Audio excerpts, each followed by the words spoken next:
السلام عليكم ورحمة الله وبركاته.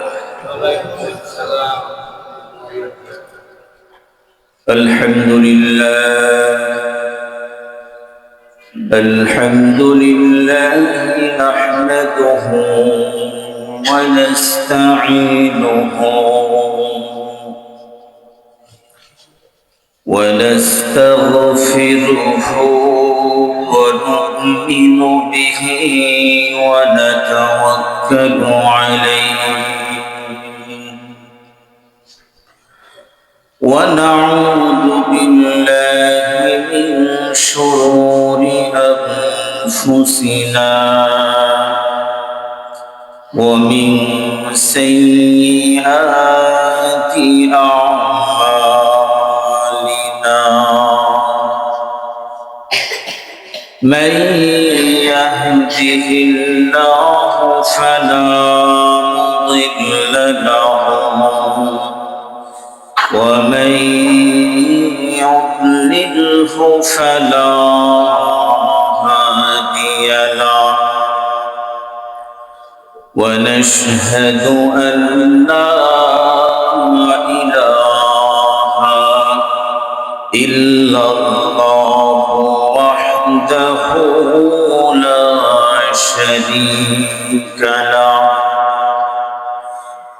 ونشهد أن سيدنا وحبيبنا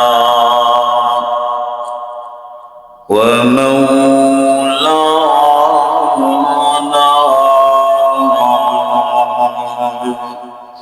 محمدا عبده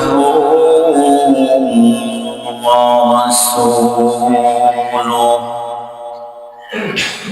أما بعد فقد قال الله تبارك وتعالى في كلامه المجيد وفرقانه الحميد أعوذ بالله من الشيطان الرجيم بسم الله الرحمن الرحيم يسألونك عن الساعة أيان مرساها قل إنما علمها عند ربي وقال النبي صلى الله عليه وسلم إذا وسد الأمر غير أهله فانتظر الساعة أو كما قال عليه الصلاة والسلام সকলেই দরুদ শরীফ পড়ে আল্লাহুম্মা সাল্লি আলা محمد وعلى آل محمد كما صليت على إبراهيم وعلى آل إبراهيم إنك حميد مجيد اللهم بارك على محمد وعلى آل محمد كما باركت على إبراهيم وعلى آل إبراهيم إنك حميد مجيد الحمد لله ثم الحمد لله আল্লাহ পাকের দরবারে অসংখ্য অগণিত শুকর এবং সুজুদ যে আল্লাহ রাব্বুল আলামিন আমাদেরকে জুমার সালাত আদায় করবার জন্য তার ঘর মসজিদে এসে বসার তৌফিক দান করেছেন, এজন্য শুকরিয়া আদায় করি আলহামদুলিল্লাহ। আল্লাহ পাকের যত সৃষ্টি আছে, সাত আসমান জমিন, ইনসান জিন্নাত, সমস্ত সৃষ্টি একসময় ধ্বংস হয়ে যাবে। কিয়ামত সংগঠিত হবে, মানুষ এবং জিনের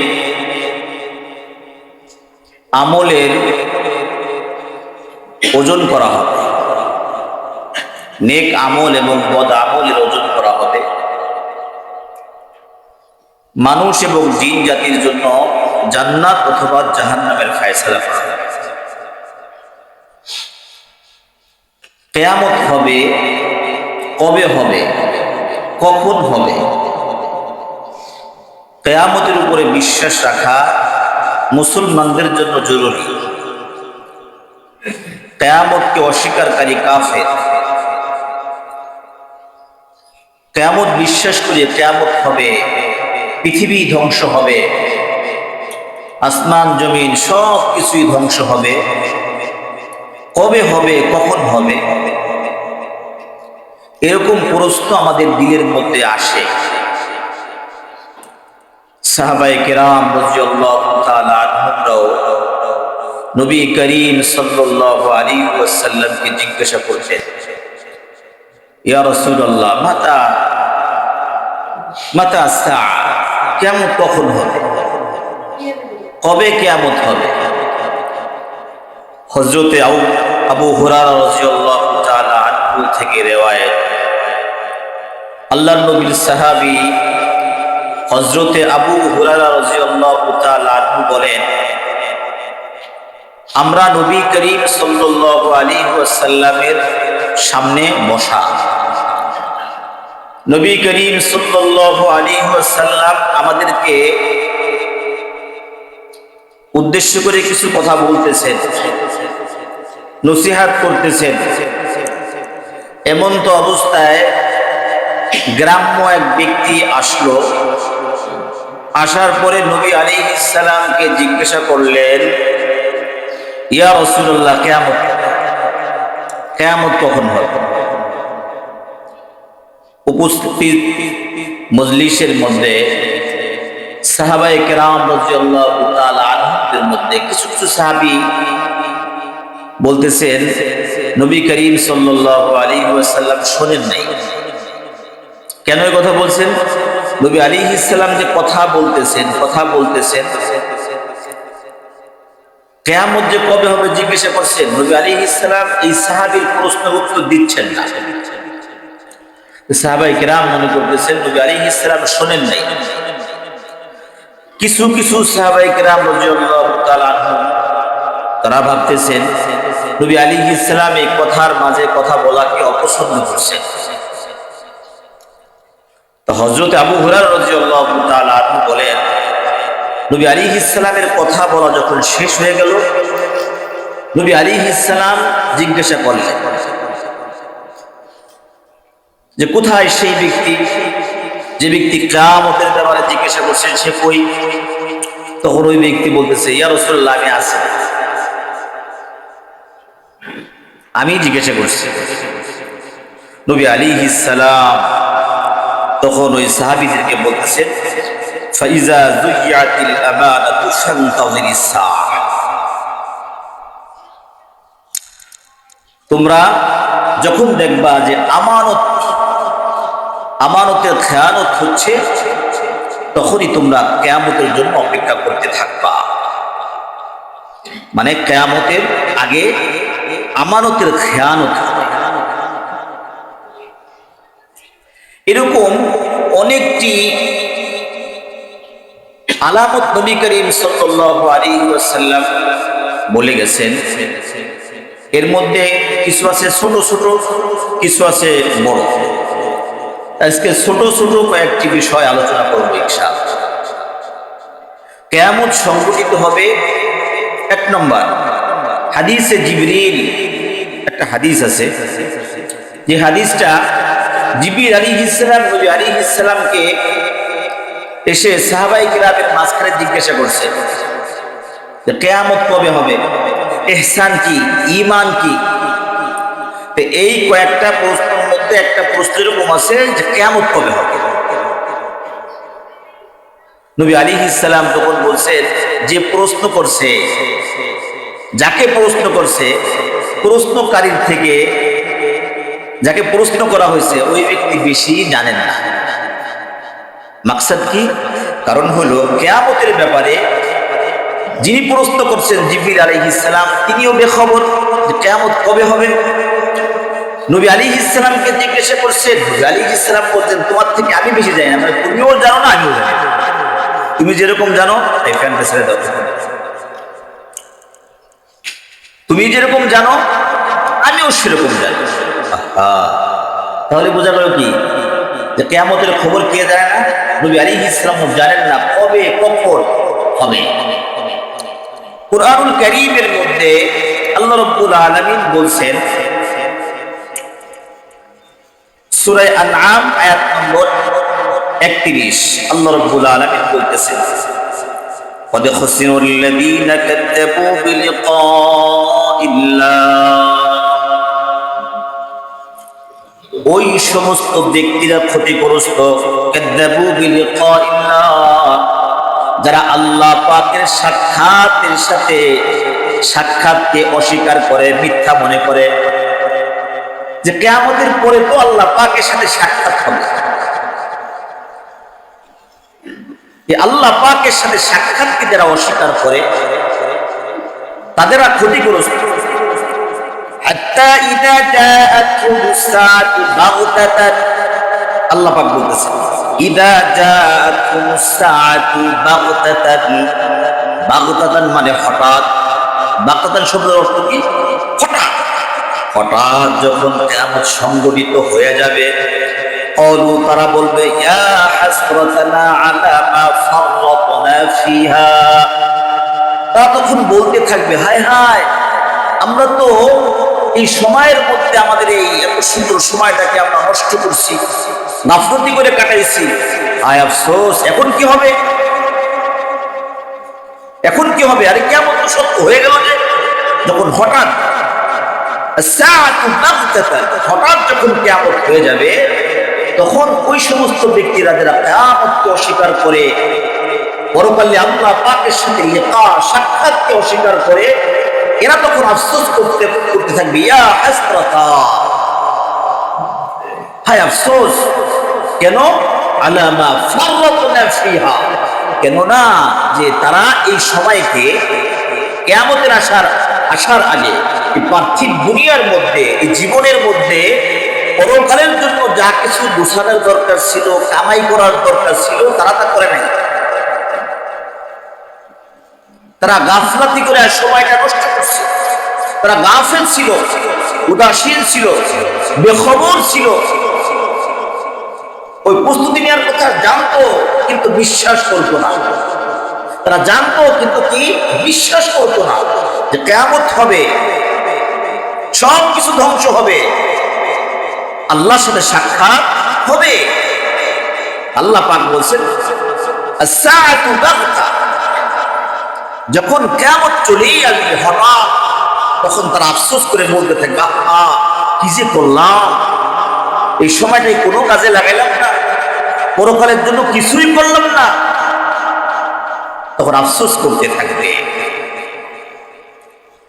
وهم يحملون أوزارهم على ظهورهم, আল্লাহ পাক বলেন, وهم يحملون أوزارهم على ظهورهم, তারা তাদের প্রত্যেকেরই নেকির গুনাহ, নেকির বোঝা বদের বোঝা, গুনাহের বোঝা, যে যে আমল করছে তার ওই বোঝা তার পিছে কইরেই আল্লাহ পাকের সামনে দাঁড়াবে। গুনাহ করছি, গুনাহের বোঝা নেই, যার যার বোঝা, যার যার আমলের বোঝাটা শেষে বহন করবে, কেউ কারোটা বহন করবে না। আরে তো পরকাল তো অনেক বহু দূর কি বাত है, দুনিয়াবি হাইসিয়তের দিকে তাকাই না। আপনার আমার পেটের পীড়া, পেটের প্রচন্ড ব্যথা অনুভব করতেছি। স্ত্রী স্বামীকে খুব মহাব্বত করে, কি করতে পারে পেটের ব্যথায়? স্ত্রী আহা আহা কি করা যায়, ওষুধ আনি, পানি দেই, একটা স্যালাইন গুলে দেই, এইটা করো ওইটা করো, তাছাড়া আর কি। এই ব্যথার অনুভবটা আপনারটা আপনারই করতে হবে, আমারটা আমারই করতে হবে। আমার যা কিছু হই, বেডে পড়ে থাকি, হাঁটতে চলতে ফিরতে পারি না, টাকা পয়সা আছে, লোকজন আছে, সব কিছু ঠিক আছে, কিন্তু নিজের কষ্টর অনুভবটা অন্য কেউ করবে না। আপনার আমার কি করতে হবে? আপনার আমারটা আমারই করতে হবে। কিন্তু দুনিয়া এটা কি? হাযিহি দুনিয়া, এটা দুনিয়া, দুনিয়াবি হাইসিয়ত। যে কোনো অসুস্থতার মধ্যে আপনি ভুগতে থাকেন, আপনারটা আপনারই বহন করতে হবে। ব্যথার কষ্ট, যাবতীয় যত সমস্যার সম্মুখীন, আপনার আমারটা আপনার আমারই করতে হবে। ভিন্ন কোনো যত মোহাব্বত করুক, নিজের জীবন থেকে বেশি মোহাব্বত করুক, তারপরও কি ওই আপনার কষ্টের ভাগ কেউ নিবে না, নিবে? আরে নবী আলাইহিস সালাম আম্মাজান ফাতেমাতুজ জোহরা রাদিয়াল্লাহু তাআলা আনহাকে এত মোহাব্বত করতেন, এত মোহাব্বত করতেন। নবী আলাইহিস সালাম যদি কোথাও যাইতেন, যুদ্ধে বা সফরে কোথাও যখন রওনা দিবেন, সবার সাথে সাক্ষাৎ করতেন, সবার সাথে সাক্ষাৎ করতেন। সবার শেষ ফাতেমাতুজ জোহরা রাদিয়াল্লাহু তাআলা আনহার সাথে সাক্ষাৎ করতেন, এরপরে যাইতেন।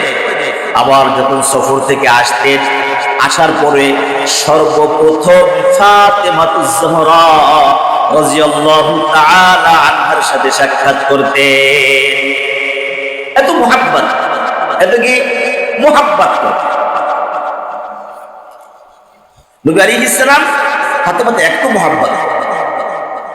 আচ্ছা, আরেকটা জিনিস, নবী আলাইহিস সালামের স্ত্রী একজন ছিলেন হলো বাকেরা, মানে আনম্যারিড। নবী আলাইহিস সালাম বিবাহ করছেন একজন, মানে স্বামী সাইয়্যিবা, একজন হলো বাকেরা, তার নাম আম্মাজান আয়েশা সিদ্দিকা রাদিয়াল্লাহু তাআলা আনহা। বিবাহ 6 বছরের সময়, সংসার শুরু 9 বছরের সময়, 9 বছর থেকে। আম্মাজান আয়েশা সিদ্দিকা রাদিয়াল্লাহু তাআলা আনহাকে অনেক মহব্বত করতেন। কেমন মহব্বত করতেন? নবী আলাইহিস সালাম কোন জায়গা থেকে আসছেন, দিনের কাজ করে আসছেন, আম্মাজান আয়েশা খেলাধুলা করতেছেন, বান্ধবীদেরকে নিয়ে কি করতেছেন? খেলাধুলা করতেছেন। নবী আলাইহিস সালামকে দেখে বান্ধবীরা দৌড়, আয়েশার কাছে আর কেউ নাই, দৌড়। আয়েশা রাদিয়াল্লাহু তাআলা সরবে সরে গেছে। নবী আলাইহিস সালাম খেলার সরঞ্জামাদি গুছাইয়া, ইয়া আয়েশা নাও তোমার খেলনাগুলো। নবী আলাইহিস সালাম আয়েশা সিদ্দিকা রাদিয়াল্লাহু তাআলা আনহার সাথে থাকা অবস্থায় জিবরিল আলাইহিস সালাম ওহী নিয়ে আসছে। আয়েশা রাদিয়াল্লাহু তাআলা মুহাব্বত করতেন, খুব মুহাব্বত করতেন। আল্লাহু আকবার। ইন্তেকালের সময়, নবী আলাইহিস সালামের ইন্তেকালের সময় আম্মাজান এই মিসওয়াক, নবী আলাইহিস সালাম মেসওয়াকটাও চাবাইতে পারতেছেন না, আম্মাজান নিজে চাবায়া মেসওয়াকে দেয়া করে নরম করে নবী আলাইহিস সালামকে মেসওয়াক করাইতেছে। এই হাদিসগুলো যা বলতেছি শুনছেন, অনেকেই শুনছেন এবং জানেন। তারপর কি তাকরার, এগুলো আলোচনা করলে ঈমান বৃদ্ধি হয়, আমলের প্রতি আগ্রহ স্পৃহা বাড়ে। আমরা বয়ানে যা কিছু শুনি, অনেকেই বক্তাদের থেকে ভালো জানে, যারা ওয়াইজ এর থেকে অনেকেই ভালো জানে, আবার বেশিও জানে। তারপরেও আলোচনা কেন শুনি, কেন এই মজলিসে বসি, কেন এটা বরকতের জন্য, আমলের নিয়তে শোনার জন্য। আর বারবার আলোচনা করলে কি হয়, দিলের মধ্যে বসে, আমলের রূপবত হয়ে দাও। আম্মাজান আয়েশা সিদ্দিকা রাদিয়াল্লাহু তাআলা আনহা বলতেছেন, ইয়া রাসূলুল্লাহ, আপনি আমার জন্য দোয়া করেন, আমি আপনার কাছে দোয়া চাই, আপনি আমার জন্য একটু দোয়া করেন। নবী আলাইহিস সালাম আম্মাজান আয়েশা সিদ্দিকা রাদিয়াল্লাহু তাআলা আনহার জন্য দোয়া করলেন, সাথে সাথে দোয়া করলেন। দোয়া শুনবার পরে আম্মাজান আয়েশা সিদ্দিকা রাদিয়াল্লাহু তাআলা আনহা খুশি হয়ে গেছেন। কি এমন দোয়া করছেন যে নবী আলাইহিস সালামের স্ত্রী খুশি হয়ে গেছেন, খুব খুশি। নবী আলাইহিস সালাম বলতেছেন, আয়েশা তুমি কি খুশি হয়ে গেছো নাকি? ও ইয়া রাসূলুল্লাহ, আমি বহুত খুশি হয়ে গেছি। তখন নবী করিম সাল্লাল্লাহু আলাইহি ওয়াসাল্লাম বলতেছেন, ইয়া আয়েশা, তুমি আমার একটা কথা শুনে রাখো, আমি তোমার জন্য যেই দোয়াটা করেছি, আমার প্রত্যেকটা উম্মতের জন্য প্রত্যেকটা নামাজে আমি দোয়া করি। আল্লাহু আকবার। আপনাকে আমাকে কত মুহাব্বত না করছেন নবী আলাইহিস সালাম।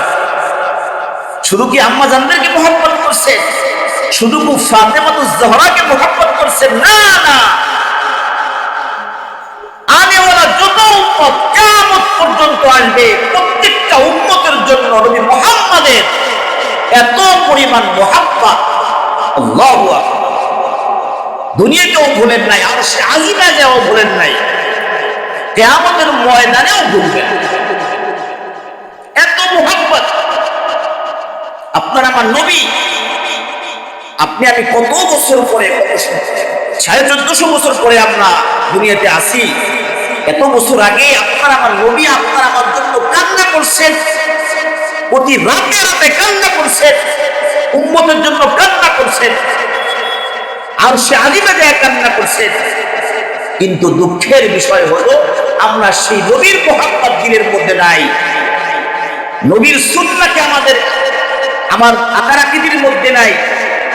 আমরা সুন্নাহ ধরি হলো বিজাতিদের, ইহুদি নাসারাদের, যাদের আকার আকৃতি, যাদের নিয়ম কানুন অনুসরণ করলে নবী আলাইহিস সালাম বলেছেন, মান তাশাব্বাহা বিকওমিন ফাহুয়া মিনহুম, যেই জাতিকে অনুসরণ করবে কাল কিয়ামতের ময়দানে ওই জাতির সাথেই হাজির হবে।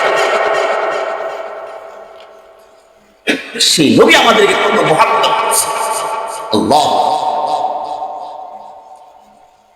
এই কথা বলার মাকসাদ হইল, আরে ফাতেমাতুজ জোহরা রাদিয়াল্লাহু তাআলা আনহাকে এত মুহাব্বত করতেন, ইন্তেকালের পূর্ব মুহূর্তে নবী আলাইহিস সালাম যখন বলছেন, ফাতেমা এদিকে আসো, ফাতেমা আসছে, আসার পরে কানে কানে কি যেন বললো, ফাতেমাতুজ জোহরা রাদিয়াল্লাহু তাআলা কান্না করে দিয়েছেন, কান্না করতেছেন। নবী আলাইহিস সালাম আবার ডাক দিয়েছেন, ডাক দিয়ে আবার কানে কানে কি যেন বলছেন। এরপরে ফাতেমাতুজ জোহরা রাদিয়াল্লাহু তাআলা আনহা হাসে দিয়েছেন। কি? আল্লাহু আকবার। নবী আলাইহিস সালামের ইন্তেকালের শরবত আর কান্দে দিয়েছেন। আর একটা হলো ফাতেমাতুজ জোহরা অচিরেই নবী আলাইহিস সালামের সাক্ষাৎ করবেন এবং জান্নাতের মহিলাদের সরদারি নেবেন। এই ফাতেমাতুজ জোহরাকে বলা হয়েছে, ফাতেমা কবরের আযাব থেকে তুমি বাঁচো, জাহান্নামের আযাব থেকে তুমি বাঁচো। যার বাবা বিশ্ব নবী, যার বাবা বিশ্ব নবী, ওই বাবা তার সন্তান, কলিজার টুকরা সন্তানকে বলতেছে, তোমারটা তোমারই বাঁচতে হবে, তোমার বাঁচন তোমারই বাঁচতে হবে। কবরটা তোমারটা তোমারই সুন্দর করতে হবে। পরকালে যা কিছু হয় তোমারটা তোমারই। তাই তাকে যদি এটা বলে থাকে তাহলে আমি আপনি কোথায়? ইত্তাকুন নার, ইত্তাকিন নার। ফাতেমাতুজ জোহরা রাদিয়াল্লাহু তাআলা আনহাকে এভাবে বলছে। আল্লাহ, এজন্য মেরা দোস্ত, যার যারটা তার, যার যার বোঝা তার। আল্লাহ পাক সূরাতুল আনআমের মধ্যে 33 নম্বর আয়াতের মধ্যে বলতেছেন, ওহুম ইয়াহমিলুনা উযারাহুম আলা যুহুরিহিম, যে প্রত্যেকেই কি তাদের গুনাহের বোঝা তাদের পিঠে করে নিয়েই বাস করবে, বহন করবে। প্রত্যেকেই তার গুনাহটা কোথায়? তার নিজের পিঠের উপরে বহন করবে। আল্লাহ আমাদেরকে হেফাজত। কিয়ামত আচানক ভাবে চলে আসবে। এই আয়াতের সূরা লুকমানের মধ্যে আল্লাহ রাব্বুল আলামিন বলেন, ইন্নাল্লাহা ইনদাহু ইলমুস সাআ, একমাত্র কিয়ামতের জ্ঞানটা, কিয়ামতের খবরটা কার কাছে আছে? আল্লাহ পাকের কাছে আছে। সূরা লুকমানের মধ্যে আল্লাহ পাক বলেন পাঁচটা বিষয়, প্রথমে বলছিলাম যে পাঁচটা বিষয়, পাঁচটা জিনিসের জ্ঞানটা কার কাছে? একমাত্র আল্লাহ পাকের কাছে আছে। এর মধ্যে এক নম্বরে আউয়াল হচ্ছে ইন্নাল্লাহা ইনদাহু ইলমুস সাআ, কিয়ামতের বিষয়টা কার কাছে? আল্লাহর কাছে আছে। সূরা আরাফের 187 নম্বর আয়াতে আল্লাহ রাব্বুল আলামিন বলেন, ইয়াসআলুনাকা আনিস সাআতি আইয়ানা মুরসাহা। আল্লাহ পাক বলেন, ইয়া রাসূল, আপনার কাছে কিয়ামতের ব্যাপারে জিজ্ঞাসা করবে মানুষ, কিয়ামতের ব্যাপারে জিজ্ঞাসা করবে। কুল, আপনি বলেন, ইন্নামা ইলমুহা ইনদা রাব্বি, কিয়ামতের জ্ঞানটা কার কাছে? আমার রবের কাছে। কিয়ামতের জ্ঞানটা কার কাছে? আমার রবের কাছে। তাহলে কিয়ামতের জ্ঞানটা জিবরিল আলাইহিস সালামের কাছেও নাই, নবী রাসূলদের কাছেও নাই। কিয়ামত কবে, কখন? একমাত্র আল্লাহর কাছে। তবে কিয়ামতের আগে অনেক আলামত আছে, অনেক নিদর্শন আছে, যেগুলো নবী করিম সাল্লাল্লাহু আলাইহি ওয়াসাল্লাম ইরশাদ করেছেন। এক সাহাবী বলতেছে, নবী আলাইহিস সালাম ইরশাদ করেন যে কিয়ামত আমার ইন্তেকাল আর কিয়ামতের কাছাকাছি, জন্ম কাছাকাছি, এরকম আঙ্গুল দিয়ে দেখাইছে। তো নবী আলাইহিস সালাম ইন্তেকাল হয়েছে কত? 1450 বছর আগে। এখনো তো এই কাছাকাছি যদি 1450 বছর জায়গা, আরো এরকম 1450 বছর যাইতে পারে। নবী আলাইহিস সালাম আঙ্গুল দিয়ে দেখাইছে এরকম কাছাকাছি। এই আঙ্গুল থেকে এই আঙ্গুল বহুত না কাছাকাছি, কিন্তু এত বছর গেছে। কেমন আরো বড় হইতে পারে, এটা কি আরো লম্বা হইতে পারে। যেহেতু কাছাকাছির আঙ্গুল 1450 বছর হয়ে গেছে, এটা আরো অনেক বছর, কত বছরের যাবে আল্লাহ মাফ। নবী আলাইহিস সালাম দুনিয়াতে যে আগমন করছেন, দুনিয়াতে যে আসছেন, এটাও একটা কিয়ামতের আলামত। কেন? শেষ নবীর পরে আর কোন নবী আসবে না। নবী আলাইহিস সালাম বলছেন যে আমি শেষ নবী, লা নবিয়্যা বাদি, আমার পরে আর কোন নবী নাই। নবী আলাইহিস সালাম যে আসছেন, এটাও কি কিয়ামতের একটা আলামত। নবী আলাইহিস সালামের ইন্তেকাল, এটাও কিয়ামতের আলামত। সাহাবায়ে কেরাম সবার ইন্তেকাল, এটাও কিয়ামতের আলামত। চাঁদ দ্বিখণ্ডিত হওয়া, এটাও কি কিয়ামত। ইকতারাবাতিস সাআতু ওয়ানশাক্কাল কমার, কিয়ামত, চাঁদ দ্বিখণ্ডিত হয়েছে। ইকতারাবাতিস সাআতু ওয়ানশাক্কাল কমার। আব্দুল্লাহ ইবনে মাসউদ রাদিয়াল্লাহু তাআলা বলেন, মিনার ওখানে যখন নবী আলাইহিস সালাম সাহাবায়ে কেরাম আসছেন, চাঁদ দ্বিখণ্ডিত হয়েছে। আবু কুবাইস এবং উজাই পাহাড় দুই খণ্ড দুই পাশে পড়ে গেছে। দুই খণ্ড, চাঁদ দুই খণ্ড দুই পাশে। নবী আলাইহিস সালাম সাহাবাদের কিরামদেরকে বলছেন, দেখো চাঁদ দ্বিখণ্ডিত হয়েছে। সাহাবায়ে কিরাম দেখছেন, এটাও কি কিয়ামতের আলামত। এরকম বহু আলামত চলে গেছে, আরো ছোট ছোট অনেক আলামত চলতেছে, ঘটতেছে, আরো বহুত আলামত আসবে। কখন আসবে, কিভাবে আসবে, কিয়ামত সংঘটিত হওয়ার কতদিন আগে আসবে, আল্লাহ আল্লাহ। তবে এই যে আয়াতের মধ্যে আসছে আস-সাআতু বাগতাতান, ইযা জাআতুমুস সাআতু বাগতাতান, হঠাৎ যখন চলে আসবে, হঠাৎ যখন কিয়ামত শুরু হয়ে যাবে, তখন তারা বলবে, তখন মানুষ যারা পাপী এদের কি অবস্থা হবে, তারা আফসোস করতে থাকবে। এই জন্য মেরা দোস্ত, কিয়ামতের বহু আলামতের মধ্যে কয়েকটা আলামত হলো এই। এর মধ্যে হাদিসে পাকের মধ্যে আসছে রাসূলুল্লাহ সাল্লাল্লাহু আলাইহি ওয়াসাল্লাম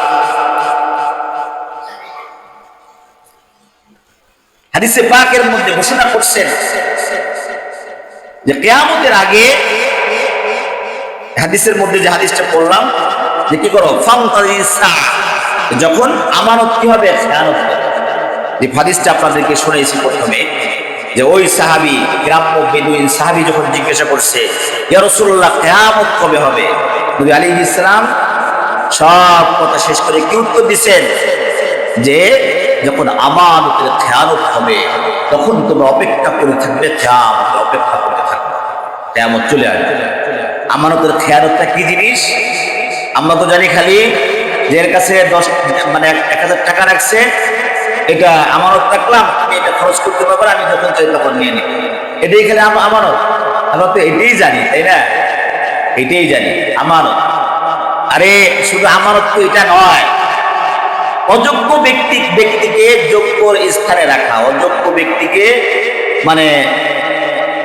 অযোগ্য ব্যক্তিকে যোগ্য স্থানে বসানো, এটাও আমানতের খেয়াল। এটাও কি আমানতের খেয়াল।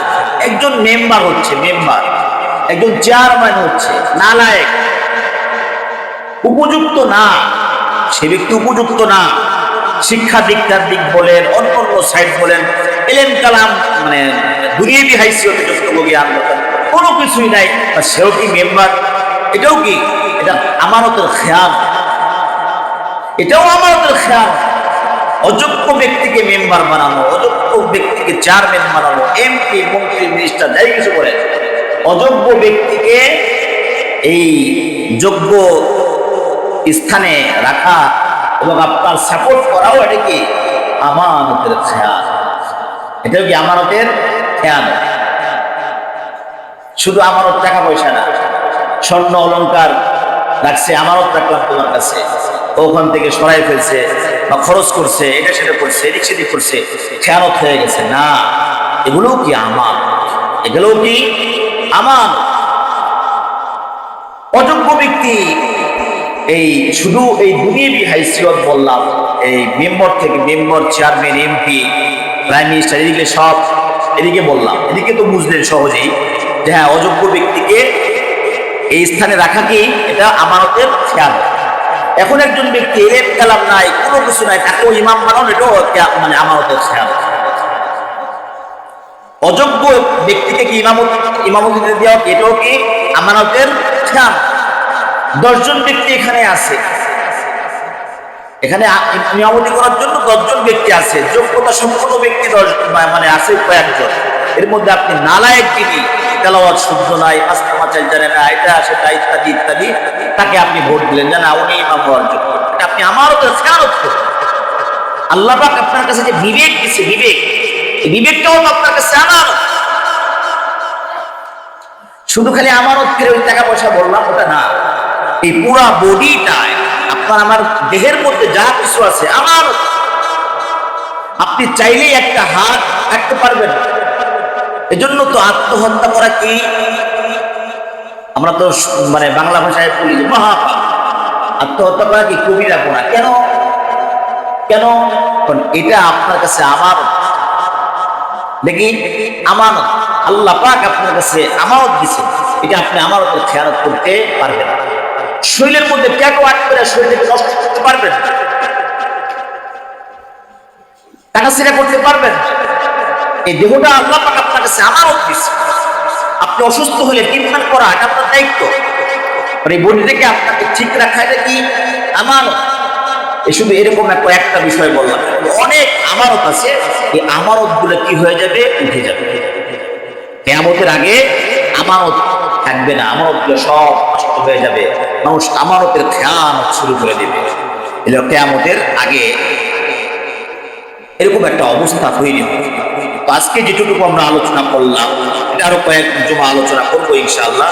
ছোট ছোট কিছু আলামত আছে কিয়ামতের আগে, বড় বড় কিছু আলামত আছে, সেগুলো আমরা আলোচনা করব এবং এগুলোর উপরে ইয়াকিন আনা এবং পরকালের জন্য নিজের আমল আখলাক বাড়ায়া কবরের জন্য তৈরি হওয়া, তওবা করা, ইস্তিগফার পাঠ করা, আল্লাহর কাছে ক্ষমা চাওয়া, গুনাহ জারি করা, রাতে আল্লাহর কাছে বিনয়ে বিনয়ে কান্না করা, কিন্তু গুনাহের জন্য আল্লাহর কাছে কান্না করা, মৃত্যুর জন্য প্রস্তুতি গ্রহণ করা, এগুলা হলো এটাই, এগুলোর প্রতি বিশ্বাস রাখা এবং আল্লাহর দিকে ফিরে আসা। আল্লাহ রাব্বুল আলামিন আমাদের সকলকে বুঝে আমল করার তৌফিক দান করেন। সকলে বলে আমিন। ওয়া আখিরু দাওয়ানা আলহামদুলিল্লাহি রাব্বিল আলামিন।